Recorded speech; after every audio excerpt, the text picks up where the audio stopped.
So I know it's kind of become my trademark to do my vlogs while I'm walking, to uni, to the shop, to the library, whatever I'm doing.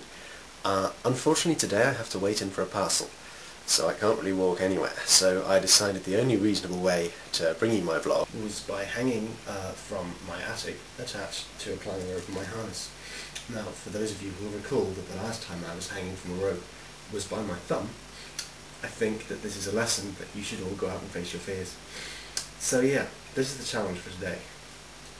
It's actually two challenges for two people, actually the same challenge for two people. Yeah, it's for Katie and David, because I thought he was probably feeling a bit left out of this. And this is the dystopia post-apocalyptic challenge. You both know that I enjoy post-apocalypticism and dystopia in my films and books a great deal. And you're both writers. So here's what you're going to do. You must write me a dystopian, post-apocalyptic, or both short story. You can decide how short a short story is. I'm sure you can get more quality into 1,000 words than I could get into 10. 1,000, not just 10. But you must write me a short story. Now I appreciate you both got exams at the moment, so you have until they're over, so I'm going to give you probably the end of January, but if either of your exams go on longer than that, then let me know and we'll see what we can do. But yeah, that's the challenge. Write a dystopian, post-apocalyptic, or both short story for me.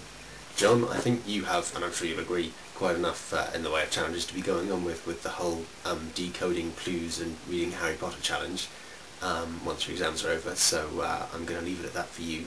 John, absolute kudos on the pre-make challenge. You fulfilled it well, and more than we asked you to. The whole, the extra art, it was beautiful. You took the concept and you ran with it, and I appreciate that, John. It was good work. Just would like to show you all my really cool sort of cyberpunk mouse. Basically, this button, as you can see here, it's broken. Just here, this bit's broken off. So it stopped working, but the micro switches still work inside the mouse. So, wow! See those little dots? Can you see them running down the screen? From the LED, that's really cool. Yeah. So I have a cyberpunk mouse now, which is really awkward to use, but I can still just use the micro switches there and so on. That just wreaked havoc with the movie I was making. Katie, you said your vlog yesterday was terrible, and I had to upload it for you, but it was good. It was really good. Sure, it wasn't really a video vlog, but really a video actually is only a series of still images, so yeah, it was a video vlog, and it was good. I enjoyed it. It was short, but it was sweet. Today I went shopping, and I bought, a pair of trousers and 3 books. Book 1, Quicksilver Twilight by Stan Nichols. This is good, and actually is dystopian in a way. It's a fantasy. Read it, it's good. It's part of the third of the Quicksilver trilogy, and it's really good, and I really like it. So yes, you should all read that. Do Androids Dream of Electric Sheep by Philip K. Dick, recommended to me by David, which he hasn't read yet, but we're going to read together and compare notes on, and it's what Blade Runner was based on, so it's all dystopian and so on, and generally wonderful. Hiding the Elephant by Jim Steinmeier, finally. Yeah, it's a history of magic, which is nice because we don't get much of that in the UK, it seems. Apparently in the US, all your libraries are just stuffed with these books, and all the great magicians as they were growing up always lived in these sections of the library reading these books. And we don't really have that over here, so it's quite nice to have found this. Words.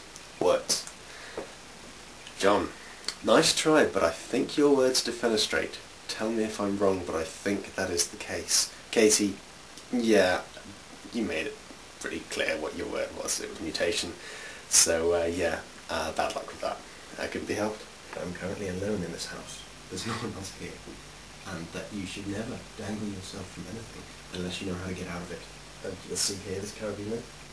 I held it open with an elastic band. If that was shut, I'd never have the arm strength to lift myself up with one hand and undo the carabiner with the other. As it is, hopefully,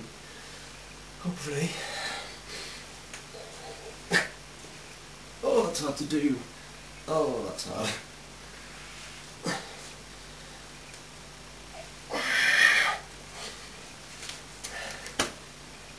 So yeah, never ever do this. Also, without a chair behind you to stand on.